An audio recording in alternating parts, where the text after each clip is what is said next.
alive. Oh, it's alive.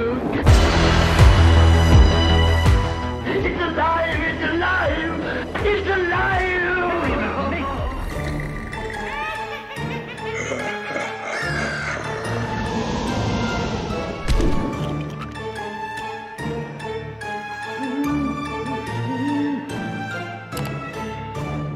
What's happening, Ghoulies? I am at the home of Jenny Bachtel in Massillon, who not only has an incredibly awesome looking Frankenstein display in her front house, but also she made it with the help of her friend here, Julie Starrett. So we got Jenny and Julie, and they made this awesome prop. And right now, guys, we're gonna talk to them and find out exactly how they made this amazing masterpiece. Okay, so first I want to talk about Jenny's makeup. What is happening? What happened to your face? Well, what's going on? I work at an elementary school. And this well, that makes sense then. Okay. Yeah, Massillon is having a zombie walk tonight, and we just thought we'd get a little creep going on here. So you have to forgive me. I look a little out of sorts. No, that tonight. is actually perfect. And Julie, how are you? I mean, how do you guys? What happened here? How did you guys come together to collaborate this amazing thing? Well, Tell us about yourselves. We met like in 2005, and I was already a Halloween fanatic. Right on. Owned my own hearse, had my own graveyard, Oh. all that good stuff, you know. And I always wanted to build a real life Frankenstein that looked really, really well. And so we started working on him and getting parts from, literally pieces. So you Frankenstein. It's alive. Yeah. And he just came to be. I mean, I wanted him to last a long time. So his legs are literally 2x4s wrapped in cloth and everything. They're actually landscaping. Well, yeah, they're like 4x4s more Yes. so, but yeah. The hardest part to find on him were the shoes. Had to go to Gabriel Brothers to get size 16 Those boots. beautiful shoes. So, I mean, so what inspired Frankenstein? Was just a love of classic horror? Yeah. Or Classic horror, was there some connection? Like was it the first book you ever read or something amazing or what? What's going on? Boris Karloff's rendition of Frankenstein, I believe, is the best. Yeah, absolutely. It's absolutely classic. It was on TV last night on Turner Classic Movies. Nothing better when they show the monster and he has that little divot in his face, which I tried to paint on here. This mask was actually black and white, and I added some paint effects to it to give him a little bit more of a three-dimensional look that you actually see better at nighttime. So we added the bloodlines and the scars and things like that. We put the marbles in the eyes so that it would show a little bit of reflection in certain light. And his fingernails and all of that. Just the little details. Started at the bottom. That's a boogie board. We started at the bottom. It's a boogie board. That is a boogie board, guys. It's Julie's son's boogie board that on the other side has psychedelic blue and red and pink. We needed to be able to screw the 4x4s down into the board and then put the shoes on and then screw them down through the shoes. If I may, I will show you the landscaping timbers that we had to carve down to be able to fit inside this boot. Goodness. So you can see the thickness of that, and that actually adds a lot of stability to him. Plus it withstands the weather. Yes. Oh, yes, absolutely. He has stood outside in the graveyard before. He went to my daughter's college and stood in the dorm so that they could have children come over and trick or treat. We have the landscaping timbers that come all the way up to his hips, and then we build out the legs using foam, yoga mats, anything that we could find. Yeah, yoga mats have a good feel for texture. They make things feel like it's real skin. So he's got yoga mats in his legs. Yeah. That's incredible. Yeah. His body, his torso, is actually a mannequin torso that we built out and then put a lot of foam Duct tape. Duct tape. Yes. Duct tape and screws. You know? See, even Frankie unbuckles the top buckle, see? Yeah. When you're full, you're full. Tiny little kids. We found all of his clothing at local thrift shops. Yeah. And his head is raised up just a little bit with a broom handle. A broom handle? In the neck so that it stays into the hole that's at the top of the mannequin torso. And then we built out his arms using foam, bought the hands, painted the hands. They're getting a little worn now, but the fingernails that are still on here, his fingernails. those are actually, that's just plastic PVC that we cut. Yeah. Those are not Lee press-on nails. They're not press-on nails. No, we did cut them and glue them on. And Frank is getting a little bit older. We've had him for, Long time now. probably 15, 20, close to 20 years. Close to Wow. For 20 years, he looks remarkable, actually. I thought this was something that was done in recent years, to be honest. No. 20 years, wow. Okay, so how did we preserve the face so long? I mean, that is amazing. The latex. I have a latex stuff that I put over him to preserve that, and then the head is kept in a plastic bag. So, so like, okay, so in the off season, yeah, you store him in the plastic. Okay, all right. And then the rest of his body, we put covered with plastic.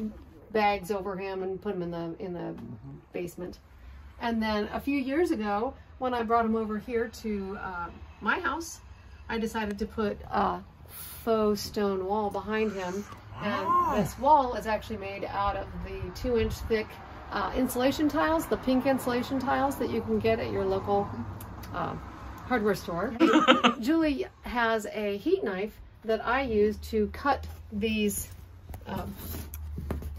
mortar lines in, and then all I did to give it the 3-dimensional look was just put layers of paint using a sponge. From a distance, you can actually see that it looks pretty 3-dimensional, but it's most especially at nighttime. You can see here, guys, like from the street, it actually looks like it's part of the house. Oh, well, that would be nice. And the light we found, of course, at a Goodwill, or Restore, I believe it was actually, and it just fit the period of time we were going at. Oh, absolutely. So you constructed the light into the wall then? Yes. Okay.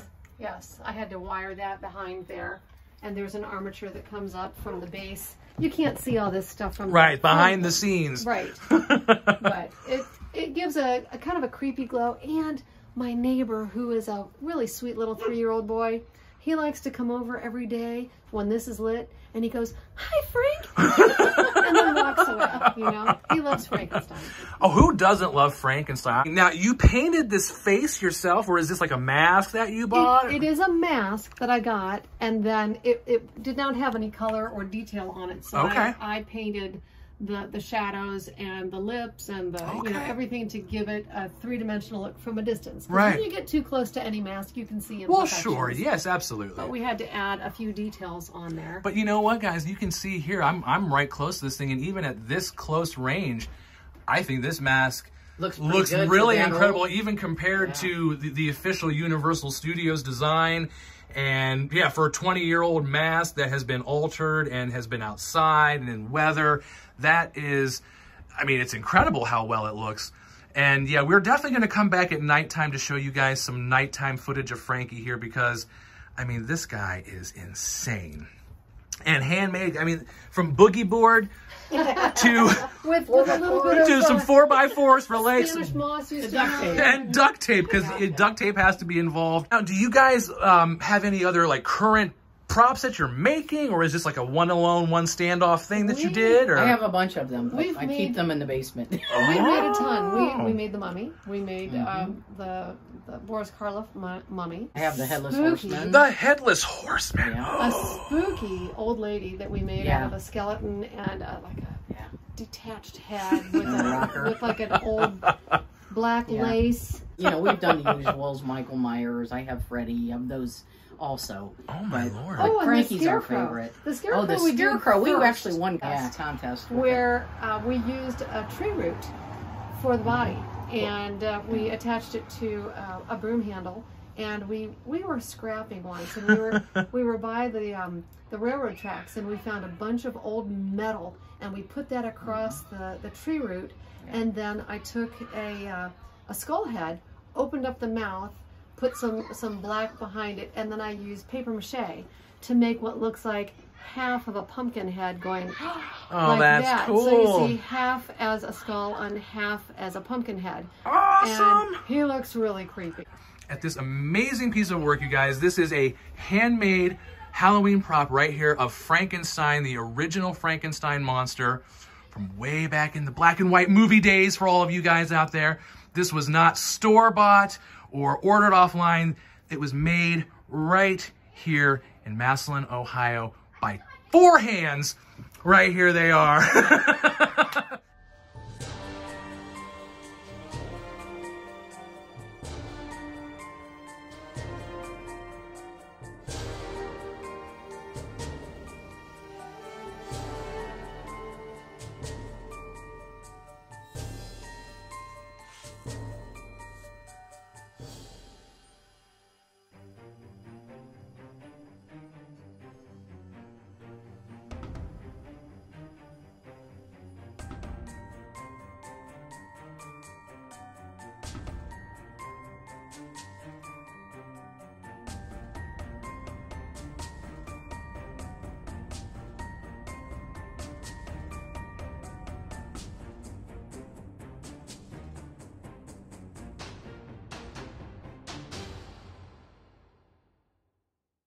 Great job, guys. Thank you so much for being part of our experience. Thank and we look you. forward to seeing you guys again. Sounds Thank good. you so much. Happy Halloween. Happy Halloween.